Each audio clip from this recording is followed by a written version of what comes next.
به نام خدا. سلام دوستان عزیزم. پادکست صدای سکوت امروز رو با اشعار زیبای فروغ والرخساز شروع میکنم. امیدوارم از این کتاب خیلی خوشتون بیاد.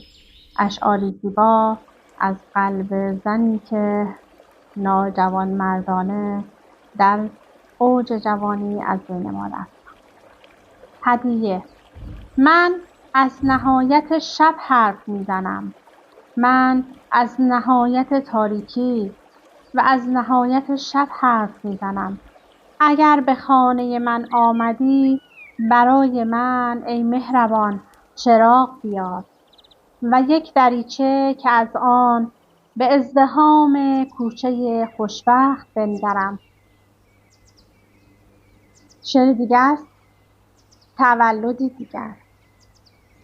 همه هستی من آیه تاریکی که تو را در خود تکرار کنان به سحرگاه شکفتنها و رستنهای ابدی خواهد برد.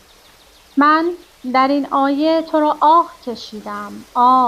من در این آیه تو را به درخت و آب و آتش پیوند زدم.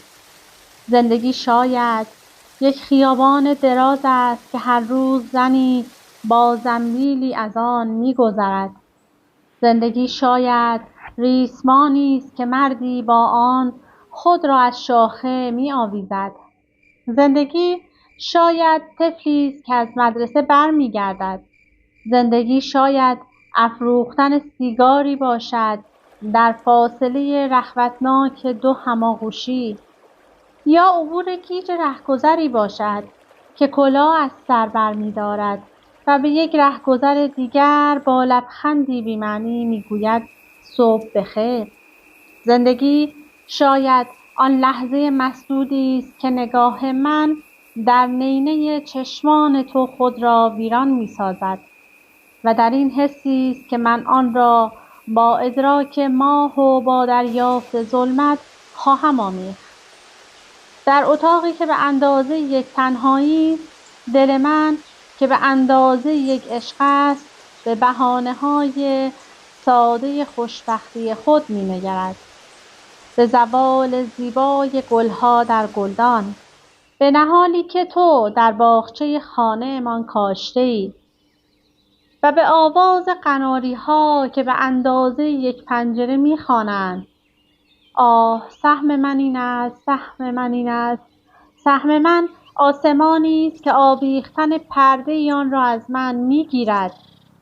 سهم من پایین رفتن از یک پله متروک است و به چیزی در پوسیدگی و غربت واصل گشتن.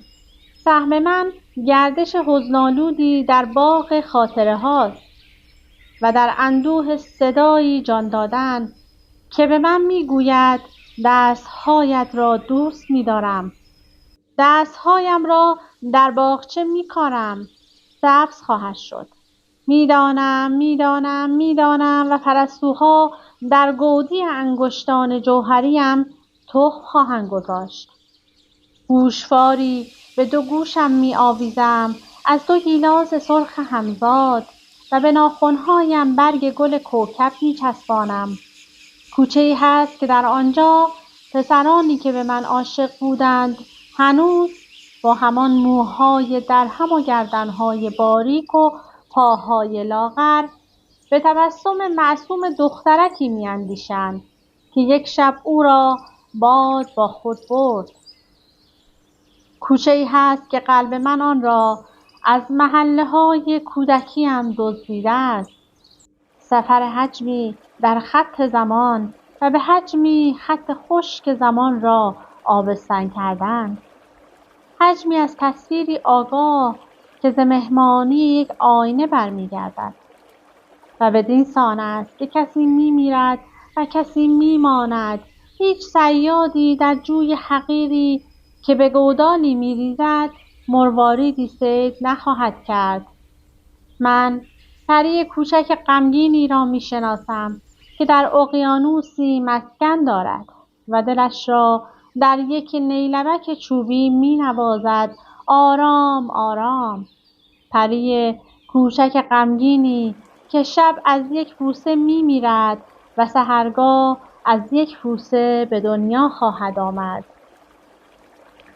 امیدوارم که از این شعرم خوشتون اومده باشه. شعر بعدی به نام مرداب هستش.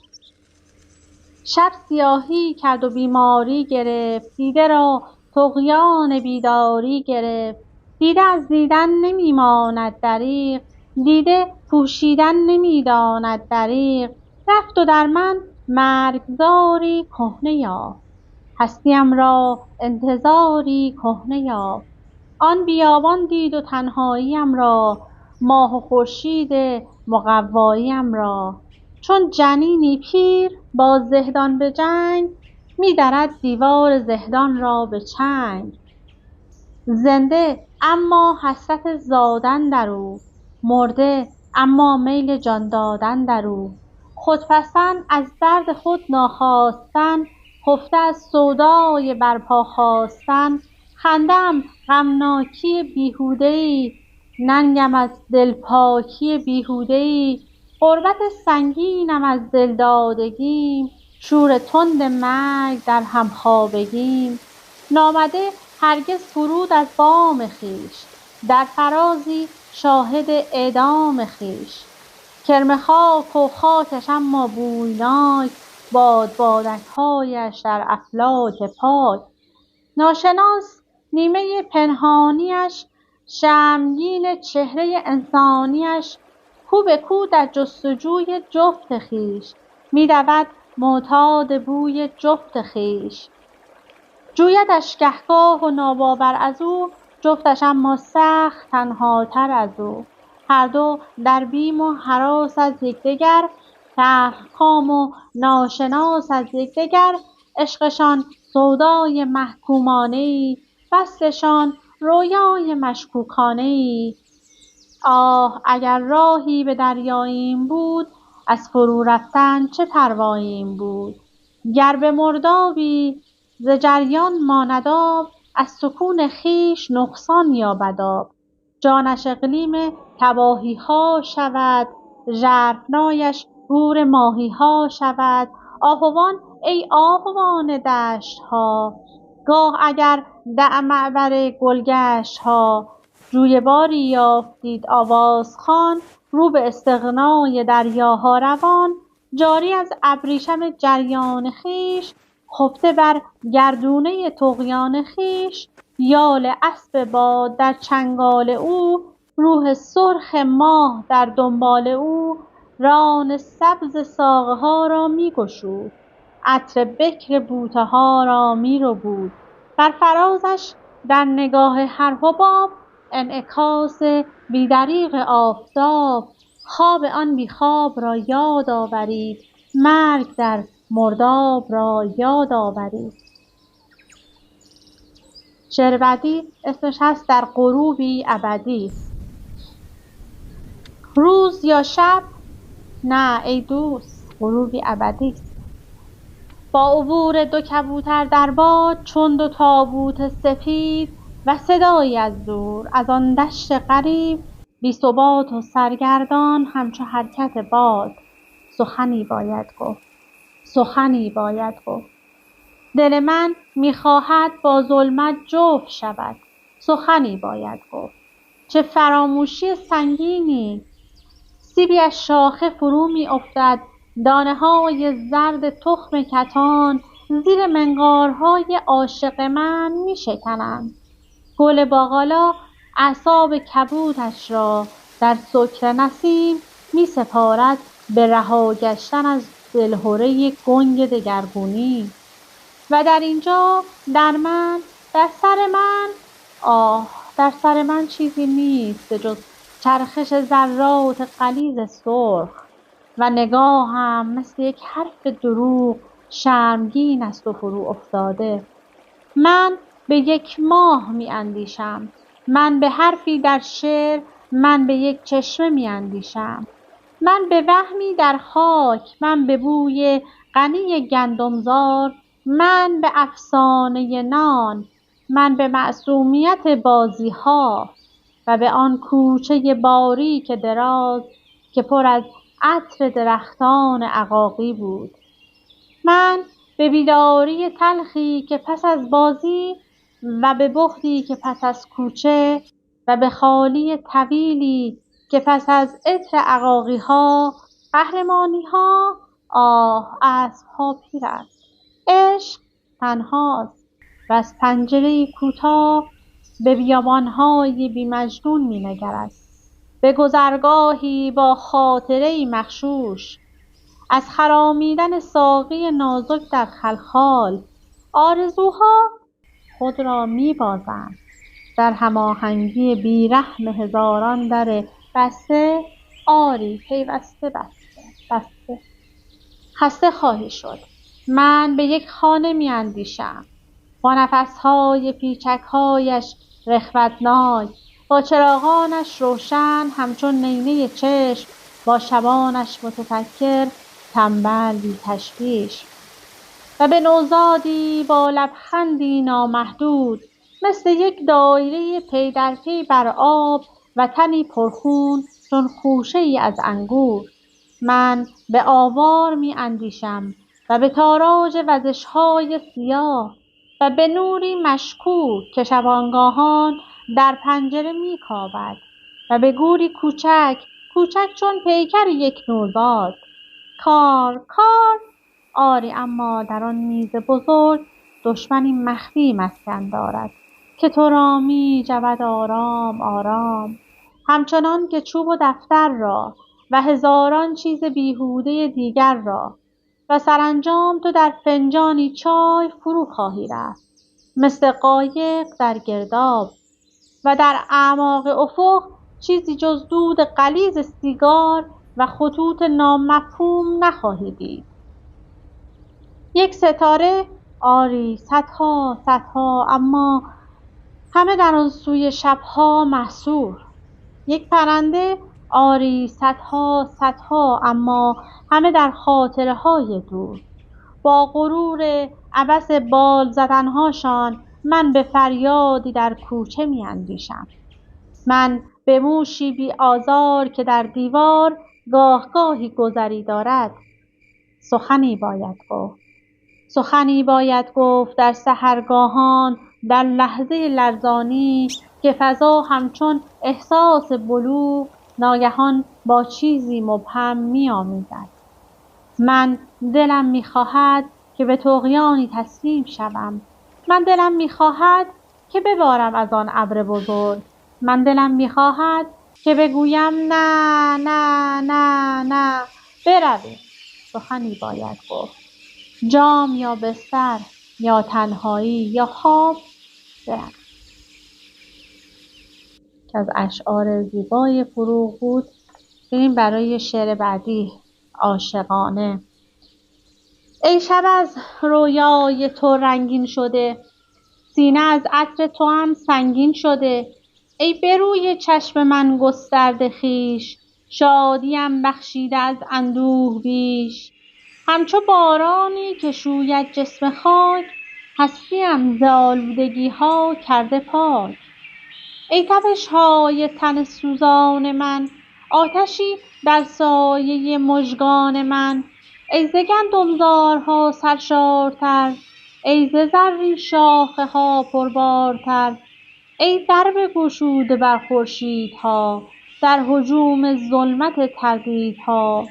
با توام دیگر ز دردی بیم نیست، هست اگر جز درد خوشبختیم نیست. این دل تنگ من و این بار نور، پایهای زندگی در قعر گور.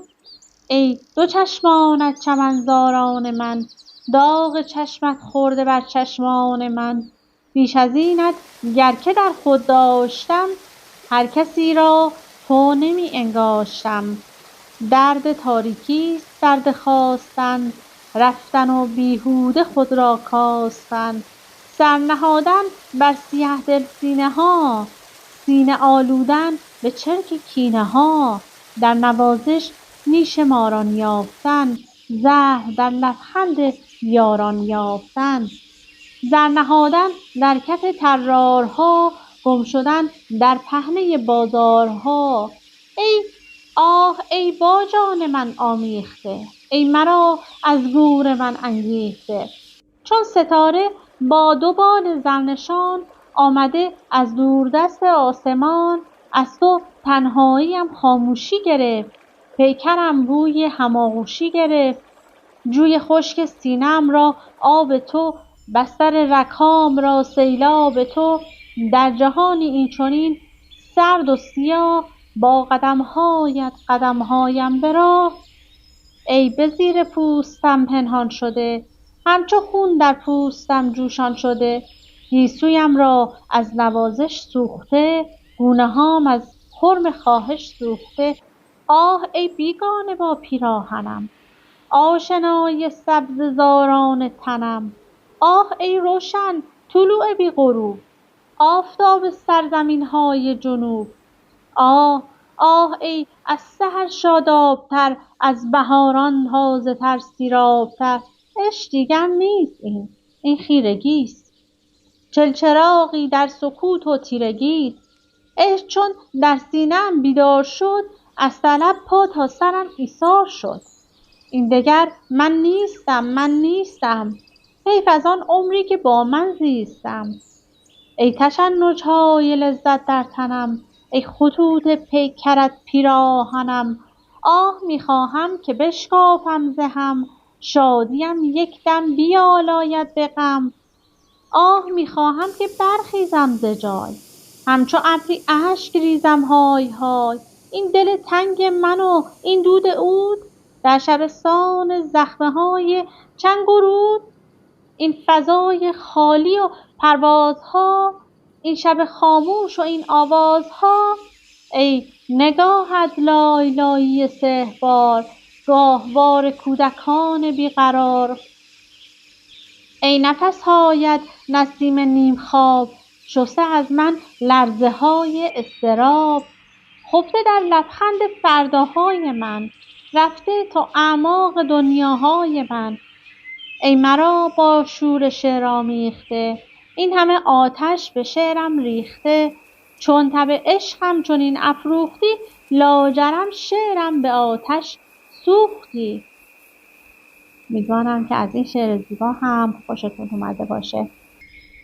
شعر بعدی هستش: باد ما را با خود خواهد برد. در شب کوچک من افسوس، باد با برگ درختان میعادی دارد. در شب کوچک من دلهره ویرانی است. گوش کن، وزش ظلمت را میشنوی؟ من غریبانه به این خوشبختی مینگرم. من به ناامیدی خود معتادم. گوش کن، وزش ظلمت را میشنوی؟ در شب اکنون چیزی میگذرد، ماه سرخ است و مشوش، و بر این بام که هر لحظه در او بیم فرو ریختن است، ابرها همچون انبوه عزاداران لحظه باریدن را گویی منتظرند. لحظه‌ای و پس از آن هیچ. پشت این پنجره شب دارد میلرزد و زمین دارد باز میماند از چرخش. پشت این پنجره یک نامعلوم نگران من و توست. ای سراپای صبر، دستهایت را چون خاطره‌ای سوزان در دستان عاشق من بگذار، و لبانت را چون حسی گرم از هستی به نوازش‌های لب‌های عاشق من بسپار. باد ما را با خود خواهد برد. شعر بعدی زندگی هستش. آه ای زندگی، منم که هنوز با همه پوچی از تو لبریزم. نه به فکرم که رشته پاره کنم، نه برانم که از تو بگریزم. همه ذرات جسم خاکی من از تو ای شعر گرم در سوزند. آسمان‌های صاف را مانند که لبالب ز باده روزند. با هزاران جوانه می‌خواند بوته نسترن سرود تو را. هر نسیمی که می‌وزد در باغ، میرساند به او درود تو را. من تو را در تو جستجو کردم، نه در آن خواب‌های رویایی. در دو دست تو سخت کاویدم، پر شدم ز زیبایی. پر شدم از ترانه‌های سیاه، پر شدم از ترانه‌های سپید، از هزاران شراره‌های نیاز، از هزاران جرقه‌های امید. حیف از آن روزها که من با خشم به تو چون دشمنی نظر کردم. پوچ پنداشتم فریب تو را، ز تو ماندم تو را حذر کردم. غافل از آن که تو به جایی و من همچو آبی روان که در گذرم. گم شده در غبار شوم زوال ره تاریک مرگ می سپرم.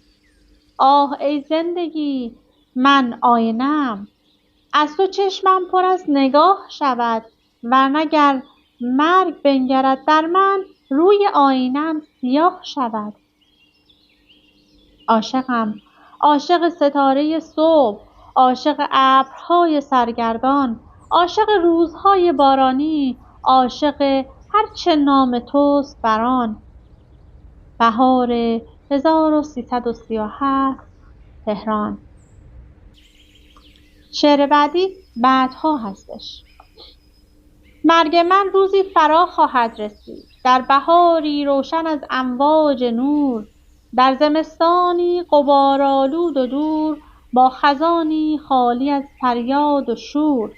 مرگ من روزی فرا خواهد رسید، روزی از این تلخ و شیرین روزها، روز پوچی همچون روزان دگر، سایه‌ای ز امروزها دیروزها. دیدگانم همچو دالان‌های تار، گونه‌هایم همچو مرمرهای سرد. ناگهان خوابی مرا خواهد ربود، من تهی خواهم شد از فریاد درد. می‌خزم آرام روی دفترم، دست‌هایم فارغ از افسون شعر. یاد می‌آرم که در دستان من روزگاری شعله می‌زد خون شعر. خاک می‌خواند مرا هر دم به خویش، می‌رسند از ره که در خاکم نهند. آه شاید عاشقانم نیمه شب، گل به روی گور غمناکم نهند. بعد من ناگه به یک سو می‌روند پرده‌های تیره دنیای من. چشم‌های ناشناسی می‌خزند روی کاغذها و دفترهای من. در اتاق کوچکم پا می‌نهد بعد من با یاد من بیگانه‌ای. در بر آینه می‌ماند به جای تار مویی، نقش دستی، شانه‌ای. می‌رهم از خویش و می‌مانم ز خویش، هرچه بر جا مانده ویران می‌شود. روح من چون بادبان قایقی در افق‌ها دور و پنهان می‌شود. می‌شتابند از پی هم بی شکیب روزها و هفته‌ها و ماه‌ها. چشم تو در انتظار نامه‌ای خیره می‌ماند به چشم راه‌ها. لیک دیگر پیکر سرو مرا می‌فشارد خاک دامنگیر خاک. بی تو دور از ضربه‌های قلب تو، قلب من می‌پوسد آنجا زیر خاک. بعدها نام مرا باران و باد نرم می‌شویند از رخسار سنگ.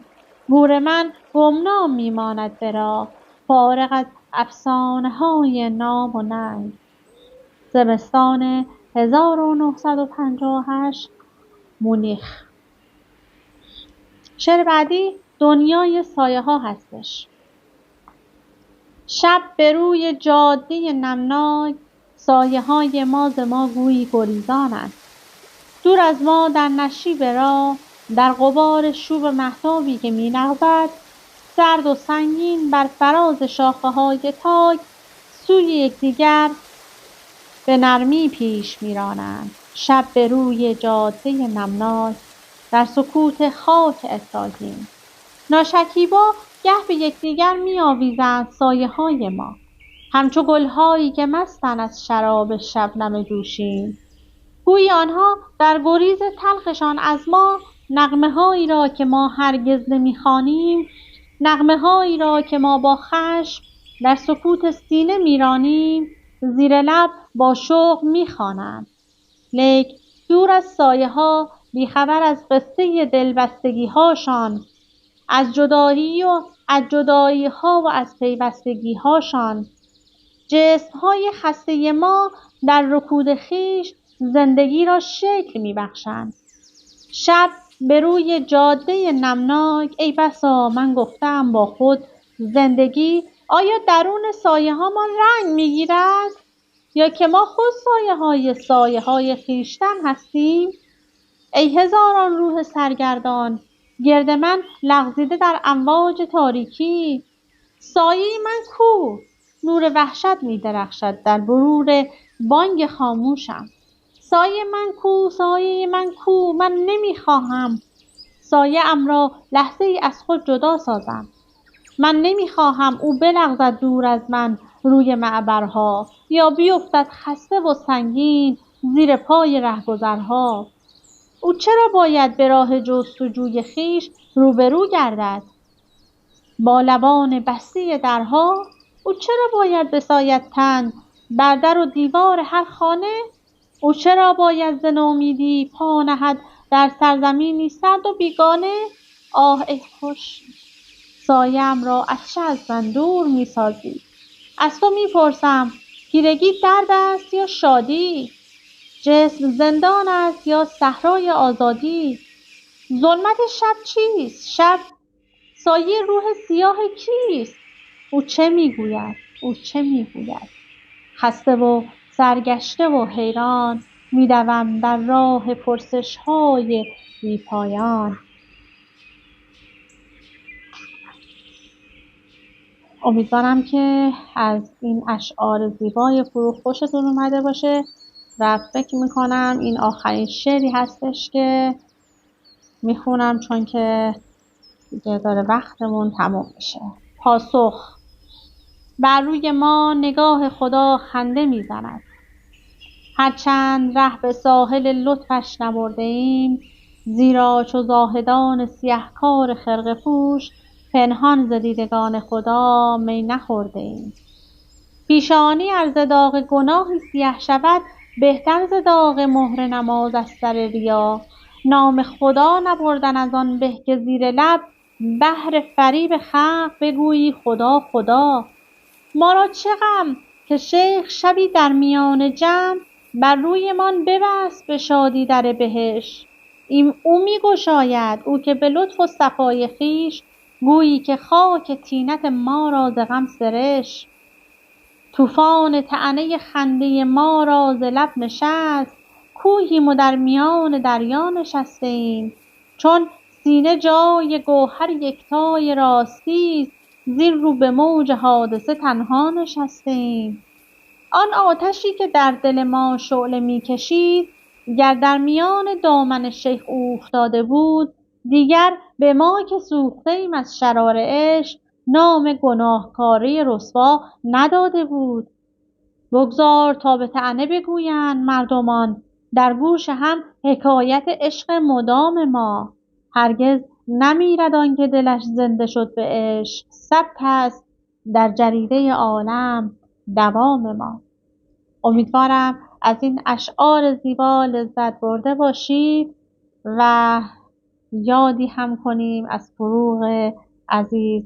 مراقب خودتون باشید تا وایس بعدی. خدا نگهدارتون.